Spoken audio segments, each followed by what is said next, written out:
কোরআন নাজিল হলো শান্তি প্রতিষ্ঠার জন্য।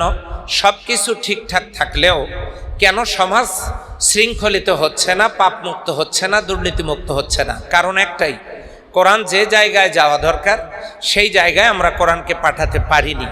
আজকের এই ইফতার সম্মেলন থেকে কোরআন নাজিলের মাসে এই সিদ্ধান্ত নিয়ে আমাদের ঘরে ফেরা দরকার। রাষ্ট্রীয় কাঠামোতে, রাষ্ট্র পরিচালনার জায়গায় কোরআনকে না পৌঁছানো পর্যন্ত আমাদের এই যাত্রা অব্যাহত থাকবে তো ইনশাআল্লাহ? আপনারা অনেক কষ্ট করে দাওয়াতি দ্বীনের ময়দানে মানুষকে উদ্বুদ্ধ করেছেন আল কোরআনের সমাজ বিনির্মাণের জন্য। সত্যি আমরা আপনাদের কাছে কৃতজ্ঞ। বাংলাদেশ মাজলিসুল মুফাসসিরিনের আজকে থেকে নতুন উদ্যমে আবার আমরা কার্যক্রম শুরু করব ইনশাআল্লাহ। দেশব্যাপী শাখাগুলোকে স্বয়ংক্রিয় সক্রিয়ভাবে পরিচালনার জন্য আমরা উদ্যোগ গ্রহণ করব। মাহে রমজানের, কোরআন নাজিলের মাসের আজকের এই অনুষ্ঠান থেকে আমরা এই সিদ্ধান্ত নিয়ে ফিরব, আমরা ততদিন নীরব, নিথর, নিস্তব্ধ হব না যতদিন আল কোরআনের সমাজ প্রতিষ্ঠিত না হবে। আল্লাহ যেন আমাদেরকে কবুল করেন, আমিন। উসামা বিন যায়েদ রাদিয়াল্লাহু তাআলা আনহু, তাকে বলা হয়তো ইবনুল হেব। রাসূল সাল্লাল্লাহু আলাইহি ওয়াসাল্লামের তার বাবা যায়েদ ইবনে সাবিতকে বলা হয়তো হিব্বুর রাসূল সাল্লাল্লাহু আলাইহি ওয়াসাল্লাম, আর উসামাকে বলা হয়তো আল ইবনু হিব্বির রাসূল সাল্লাল্লাহু আলাইহি ওয়াসাল্লাম। তার থেকে বর্ণিত হাদিস,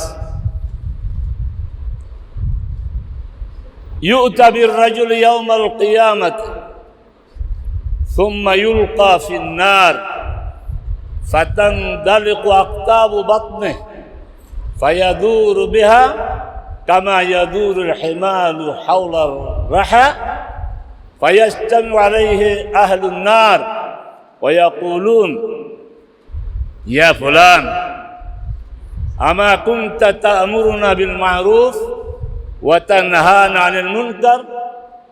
قال بلى. يقول بلى كنت أمركم بالمعروف ولا آتيه وكنت أنهاكم عن المنكر وآتيه। সংক্ষিপ্ত বক্তব্য হচ্ছে, জাহান নামে ধরে এনে, জাহান নামে যাবে না, ধরে এনে তাকে নিক্ষেপ করো। ইউলকা রাজুলুন ফিন্নার, ইউতা রাজুলুন ফিন্নার, রাজুলুন তুম্মা ইউলকা ফিন্নার।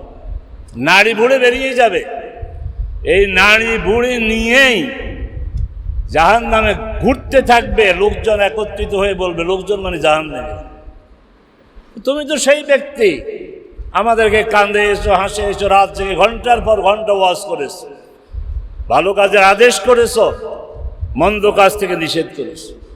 কথা ঠিক, ভালো কাজের আদেশ তোমাদেরকে করেছি, আমি করি নাই, আমি তা অনুসরণ করি নাই। মন্দ কাজ থেকে তোমাদেরকে নিষেধ করেছি, কিন্তু আমি নিজেই করতাম। এই বেদি থেকে আল্লাহ আমাদেরকে মুক্ত করুন। আমরা যা ভালো বলবো তার উজ্জ্বল দৃষ্টান্ত, প্রথম দৃষ্টান্ত আমরা নিজেরা হব। মন্দ কাজের ব্যাপারে লোকদেরকে সতর্ক করব, আমরাই সর্বপ্রথম মন্দ কাজ পরিহারের দৃষ্টান্ত হব। আল্লাহ আমাদেরকে তৌফিক দিন। বড় বড় রাজনৈতিক দল কথা বলতে পারছিল না, বাকস্বাধীনতা ছিল না, তখনও আল্লাহ তাআলা বাংলাদেশে বক্তাদের কণ্ঠকে সুউচ্চে রেখেছিলেন। বহু বক্তারা বহু বিপদে পড়েছেন, মামলা খেয়েছেন, জালেমদের জুলুমের শিকার হয়েছেন, কিন্তু আল্লাহর কোরআনের আলো বাংলাদেশের গ্রাম থেকে শহর পর্যন্ত সব জায়গায় পৌঁছে দেওয়ার জন্য বক্তারা দায়িত্ব পালন করেছেন। অনেক অযোগ্যতা আছে, অনেকের এলেম অল্প আছে, অনেকের ত্রুটি আছে। এই ত্রুটি, এই অযোগ্যতা, এই অল্প এলেম নিয়েই আল্লাহ তাদের থেকে অনেক বড় খেদমত নেন। সব সময় আমরা গঠনমূলক সমালোচনা, এক মুমিন আরেক মুমিনের আয়না, এই হিসেবে যারা বক্তাদেরকে সংশোধন করে, ইসলাহের উদ্দেশ্যে সমালোচনা করে, আমরা সেটাকে সাধুবাদ জানাই। কিন্তু আমরা অনেক সময় দেখি সমালোচনাটা নিষ্ঠুরতা, অপমান করা, জাতিকে অনৈক্যের মধ্যে নিমজ্জিত করা, এবং সমালোচনা সংশোধনের উদ্দেশ্যে না হয়ে নিজেদের মধ্যে বাদানুবাদ সৃষ্টি করার জন্য নিষ্ঠুর সমালোচনা হয়, সেটাকে আমরা নিন্দা জানাই।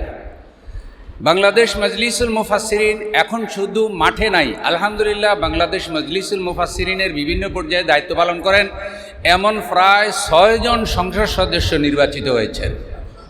লিল্লাহে তাকবীর। আল্লাহ যেন কবুল করেন। শেষ কথাটা এভাবে বলতে চাই, অনেক বড় বড় আলেমের জন্ম এই জমিনে হয়েছে, আবার তারা দুনিয়া থেকেও চলে গিয়েছেন। বিষয়টা এমন না খুব বড় আলেম হলেই তিনি নাহক হবেন না, তিনি ভুল করবেন না, বিষয়টা এমন না।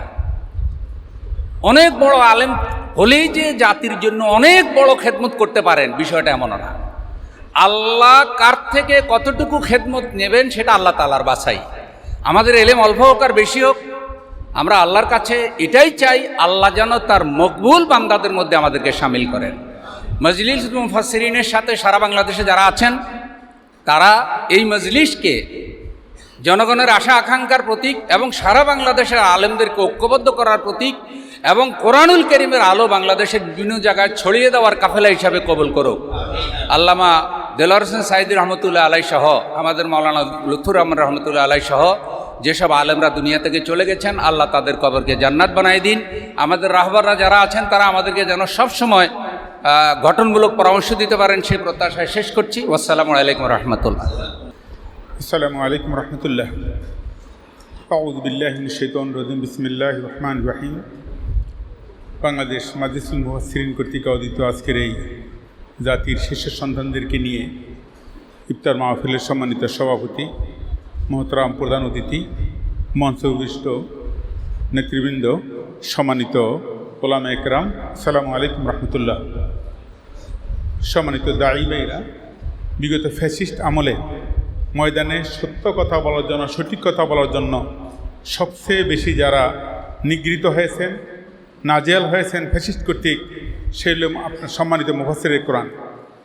কিন্তু আপনারা তাদের চক্ষু রাঙানিতে, তাদের সততা নির্যাতনের পরও ময়দানে যেমনিভাবে আপনারা আপনাদের কণ্ঠকে উঁচু রেখেছেন, আলহামদুলিল্লাহ 5ই আগস্টের পরে আমাদের পক্ষে যখন মাইক এসেছে, আমাদের কাছে যখন মাইক এসেছে, এখানে এসে আমরা যখন এখন কথা বলতে পারবো, সেক্ষেত্রেও আমাদেরকে যেন অহমিকায় যেন আমাদেরকে গ্রাস না করে।